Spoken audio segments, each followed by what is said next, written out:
Hello दोस्तों, नमस्कार। मैं हूँ यशवंत दामले और आप देख रहे हैं यस मनी विज्ञान चैनल। यस मनी विज्ञान चैनल में आपका स्वागत है। आज के वीडियो में हम सीखेंगे अध्याय 12 ध्वनि साउंड से ध्वनि के परावर्तन के नियम। साथ साथ में जानेंगे ध्वनि की गुणता, ध्वनि की चाल किस माध्यम में सर्वाधिक है, किस में सबसे कम। साथ साथ में ध्वनि बूम क्या है, प्रघाती ध्वनि ध्वनि क्या है या प्रतिध्वनि किसे कहते हैं, इन सब के बारे में हम जानने का प्रयास करेंगे। तो चलिए आइए शुरू करते हैं एक छोटे से इंट्रो के साथ।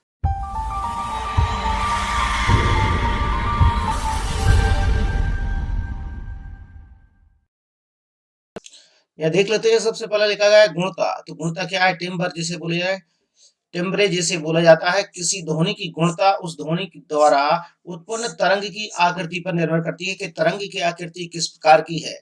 यह संगीतमय ध्वनि का अभिलक्षण होता है।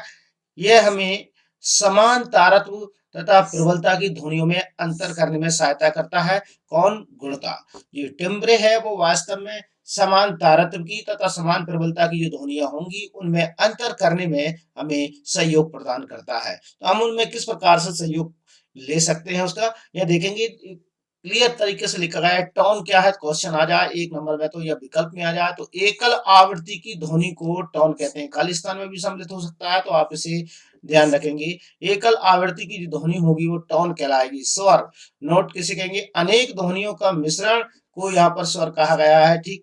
और शोर किसे कहेंगे? नॉइज जिसे कहेंगे। देखिए, शोर सुनने में कर्ण को अप्रिय, यानी कहा शोर सुनने में कर्ण प्रिय नहीं होता है। कर्ण प्रिय नहीं होता मतलब कानों को अच्छा नहीं लगता है, उसे हम कहेंगे शोर। शोर की परिभाषा लिखने के लिए आती है। तो मोस्ट क्वेश्चन यहाँ पर शोर किसे कहते हैं तो मोस्ट क्वेश्चन के रूप में चलता है। संगीत, संगीत सुनने में सुखद होता है, इसकी गुणवत्ता भी अच्छी होती है और कानों को प्रिय लगता है सुनने में। क्वेश्चन आगे की ओर पढ़ रहे हैं तो यहाँ पर देखेंगे तरंग वेग, वेलोसिटी क्या है?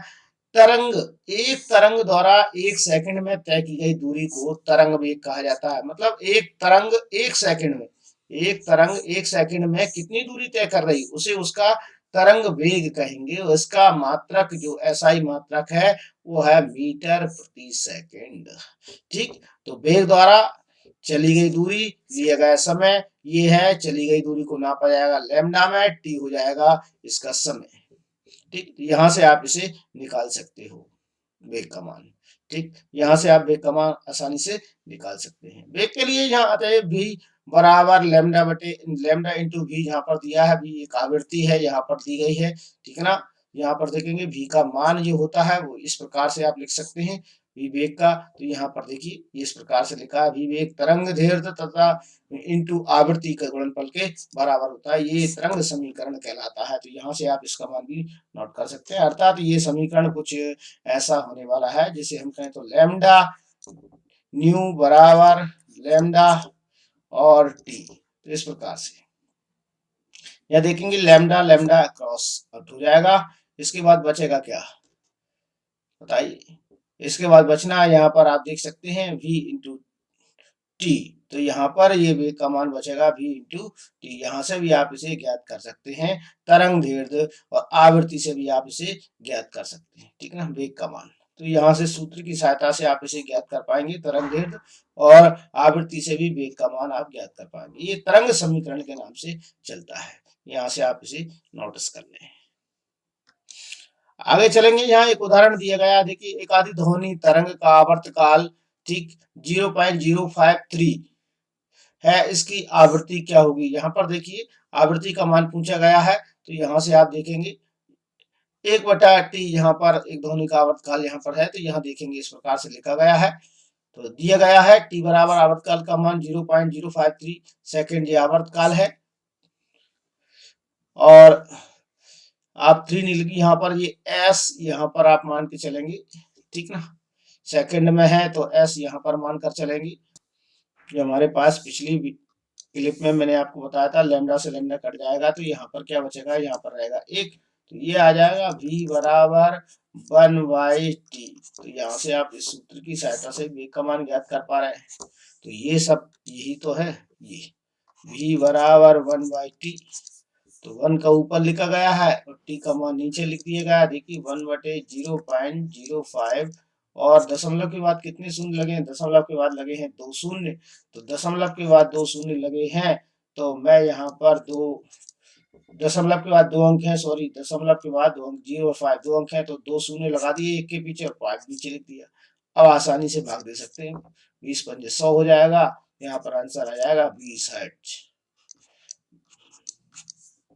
तो ये ध्वनि तरंग की आवृत्ति हो जाएगी। ध्वनि तरंग की आवृत्ति कितनी हो जाएगी? 20 हर्ट्ज, जहां पर ध्वनि तरंग की आवृत्ति निकल कर आ जाएगी। अब यहाँ पर देखना है कि विभिन्न माध्यम में ध्वनि की चाल क्या होती है। तो भैया धीरे से आपको एक ही चीज ध्यान रखना है, यो आपको यहाँ पर मैं बताने जा रहा हूँ। गैस, इसके बाद लिखेंगे आप द्रव, इसके बाद लिखेंगे आप ठोस। द्रव, ठोस। तो यहाँ आपको एक ही बात नोटिस करना है, गैस जो है, गैसों में इनकी चाल जो होती है सबसे कम होती है, ध्यान रखेंगे। द्रव में थोड़ी इनकी अपेक्षा ज्यादा होती है, ठीक। और ठोस की बात करें तो ठोस में इनकी चाल सबसे अधिक होती है, ये आपको ध्यान रखना है, ठीक। तो ध्वनि की सबसे अधिक चाल होती है ठोस में, ठीक, सबसे अधिक तेज, और द्रव में इससे थोड़ी कम, गैस में सबसे कम।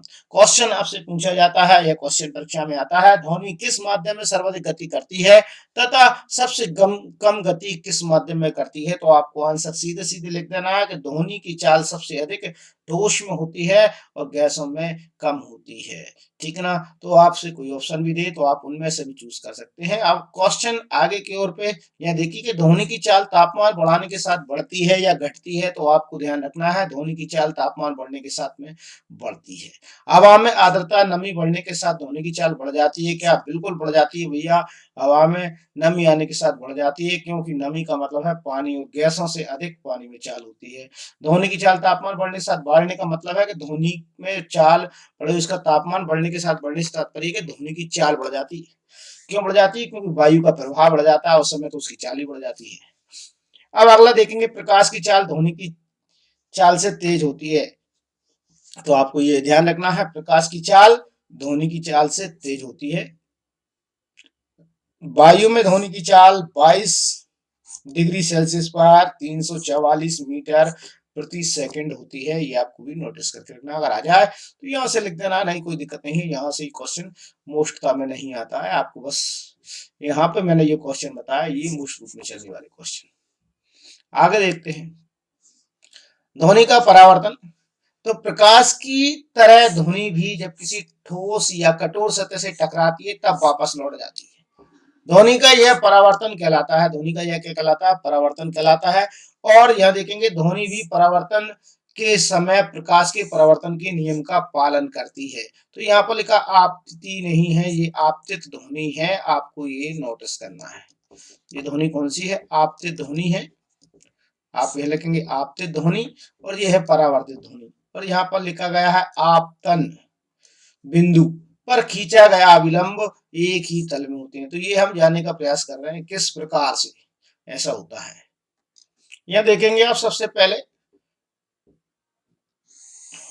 कोई भी दीवार है या सतह है जहां से ध्वनि टकराएगी, तो एक है आपतित ध्वनि। तो आपतित ध्वनि, तो ये भैया आपतित ध्वनि मान लीजिए, ध्वनि आपतित है, आपतित हो रही है, ये पढ़ने वाली ध्वनि है, तो इसे हम बोल रहे हैं आपतित ध्वनि। तीर का निशान इस डायरेक्शन में लगा दीजिए। फिर ये बोल रहा है परावर्तित ध्वनि तरंग। परावर्तित ध्वनि तरंग, आप ये मान लीजिए कि ये परावर्तित ध्वनि तरंग है, तो यहाँ पर ये परावर्तित ध्वनि तरंग होगी, ठीक। तीर का निशान इस दिशा में, क्योंकि दिशा में लौट कर जा रही है। फिर आपतन बिंदु, तो भैया यहाँ पर ये आपतन बिंदु है इसका, ठीक है। खींचा गया एक अविलंब, तो खींचा गया अविलंब, ये इसका अविलंब हो जाएगा, ठीक। तो यहां से आप इसे अविलंब दे देंगे, ये अविलंब कहलाएगा, ठीक है।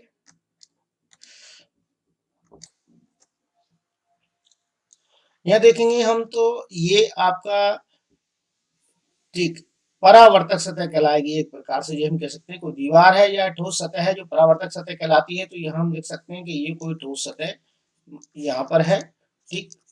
और ठोस सतह को ही हम यहाँ पर वास्तव में परावर्तक सतह मानते हैं। तो यहाँ पर ये कोई परावर्तक सतह मान लीजिए जिससे ध्वनि टकरा रही है। तो यहाँ पर हम इसे परावर्तक सतह का नाम भी दे सकते हैं, परावर्तक सतह। यहाँ पर ये किरण जो आपको दिखाई देगी, ये आपतित किरण के रूप में ले रहे हैं, तो हम यहाँ आपतित ध्वनि इसे बोलेंगे। तो यहाँ पर हम लिख देंगे इसे आपतित ध्वनि, ये आपतित ध्वनि है। ठीक। आपतित ध्वनि के बाद जो लौट कर जाने वाली ध्वनि है वो कहलाएगी परावर्तित ध्वनि। यहाँ पर ये लिखा गया है, यहां से हम इसे बोलेंगे परावर्तित ध्वनि। ठीक, ये कहलाएगी परावर्तित ध्वनि। यहां से आप देख सकते हैं परावर्तित ध्वनि हो गई। यहाँ पर ये कहलाएगा आपतन बिंदु, तो ये कहलाएगा आपका आपतन बिंदु, ये है। ठीक, अविलंब, अविलंब ये है। तो ये सारी चीज आपके सामने यहाँ पर मौजूद है।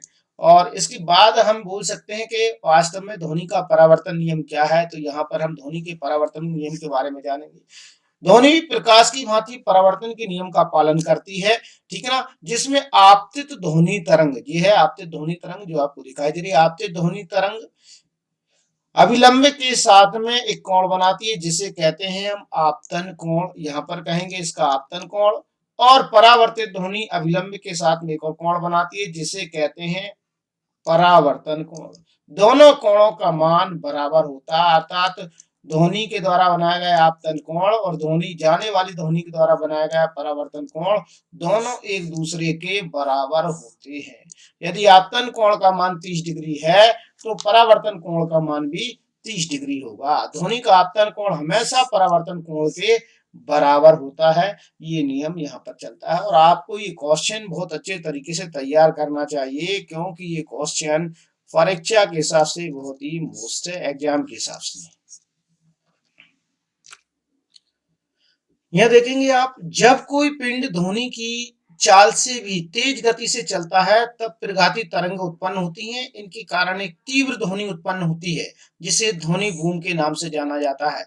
अब ध्वनि बूम के नाम से जाना जाता है, लेकिन किस ध्वनि को जाना जाएगा, तो आपको यह ध्यान देना है किस ध्वनि को ध्वनि बूम के नाम से जाना जाएगा। तो जैसे कि आपके रॉकेट है, हवाई जहाज है, ये वहां पर चलते हैं, ठीक ना, और तेज आवाज के साथ, तेज आवाज के कारण वहां पर यह देखिए प्रघाती तरंगे उत्पन्न होती हैं, जिनके कारण एक तेज ध्वनि उत्पन्न होती है। इसी को कहा जाता है ध्वनि बूम, जिसके कारण घरों के शीशे या खिड़कियों के शीशे चटक सकते हैं। इसे ध्वनि बूम कहते हैं। क्वेश्चन आ जाता है ध्वनि बूम क्या है, तो इसे आप आसानी से लिख सकते हैं कि जब कोई पिंड ध्वनि की चाल से भी तेज गति से चलता है तब प्रघाती तरंग उत्पन्न होती है जिसके कारण एक तीव्र ध्वनि उत्पन्न होती है जिसे ध्वनि बूम कहते हैं। इस ध्वनि बूम के कारण खिड़कियों के शीशे आदि टूट सकते हैं, चटक सकते हैं। इसे आप ऐसा लिख सकते हैं। देख पाएंगे आप, कुछ वायुयान, गोलियां, रॉकेट आदि पराध्वनिक चाल से चलते हैं। पराध्वनिक का तात्पर्य वस्तु की उस चाल से है जो ध्वनि की चाल से भी ज्यादा होती है। इस समय वायु में बहुत तेज आवाज पैदा होती है, इन जिन्हें हम प्रघाती तरंग कहते हैं, और प्रघाती तरंगों के कारण ही ध्वनि बूम उत्पन्न होता है, जिसे हम ध्वनि बूम का नाम देते हैं। ध्वनि बूम प्रघाती तरंगों द्वारा उत्पन्न विस्फोटक शोर है। यह जबरदस्त ध्वनि ऊर्जा का उत्सर्जन करता है जो खिड़कियों के शीशों को भी तोड़ने की क्षमता रखता है। यहाँ से आप इसका आंसर दे सकते हैं। आगे हम देखेंगे इसके बाद प्रतिध्वनि क्या है या इको क्या है। ये प्रतिध्वनि या इको के नाम से जाना जाता है, उसे हम क्या कहेंगे। ध्वनि तरंग के परावर्तन के कारण ध्वनि के दोहराव या पुनः सुनना को इको या प्रतिध्वनि कहते हैं। तो इको में क्या होता है, ध्वनि हमें रिफ्लेक्शन के बाद कुछ देर बाद सुनाई देती है, जो हम बोल रहे हैं वही बात रिपीट होकर आती है, वह कहलाता है प्रतिध्वनि। जब हम प्रतिध्वनि तभी सुन सकते हैं जब मूल्य ध्वनि, प्रतिध्वनि या परावर्तन ध्वनि के बीच में 0 सेकंड का समय अंतराल हो, ठीक ना। तो ये समय अंतराल होना जरूरी है। और साथ साथ में एक और बात आपको ध्यान होना चाहिए कि श्रोता तथा परावर्तक पृष्ठ की बीच की दूरी 17.2 मीटर हो और 22 डिग्री सेंटीग्रेड। यहाँ पर इतनी दूरी होना चाहिए कि कोई यहाँ से, ये श्रोता है सुनने वाला, श्रोता सुनने वाला है, और यहाँ पर परावर्तक दीवार है, तो इनके बीच की जो दूरी है, डिस्टेंस है, वो 17.2 मीटर की बीच की होनी चाहिए, तब आपको प्रतिध्वनि आपके कानों तक सुनाई देगी। बादलों की गड़गड़ाहट, बिजली की आवाज से कई परावर्तक पृष्ठों जैसे बादलों, भूमि से बार बार परावर्तन के कारण ये हमें सुनाई देती है। इको जिसे हम कहते हैं प्रतिध्वनि। जो माइक में जब बोलते हैं, बोलते समय एक बात या एक साउंड कई बार गूंजता है, वो प्रतिध्वनि के कारण ही ऐसा होता है, इको के कारण ही ऐसा होता है, जो आप देख पाते हैं। अनुरण के बारे में हम बाद में अगली कक्षा में देखेंगे, अगली वीडियो में देखेंगे। आज के वीडियो में इतना ही। हर बार की तरह हम कहना चाहेंगे, यदि आप हमारे चैनल पर हैं और अभी तक आपने चैनल को सब्सक्राइब नहीं किया तो प्लीज सब्सक्राइब बटन को प्रेस कर दीजिएगा, बेल आइकन को प्रेस करना ना भूलें। जैसे ही बेल आइकन आप दबाएंगे, प्रेस करेंगे, वीडियो अपलोड होते ही इसका नोटिफिकेशन आप तक पहुंच जाएगा। ठीक, और वीडियो अच्छा लगता है तो लाइक जरूर कीजिएगा, दोस्तों के साथ में शेयर कीजिएगा। अब तक चैनल पर बने रहने के लिए धन्यवाद और वीडियो देखने के लिए भी आपको बहुत बहुत धन्यवाद। आप ऐसे ही सहयोग प्रदान करते रहें।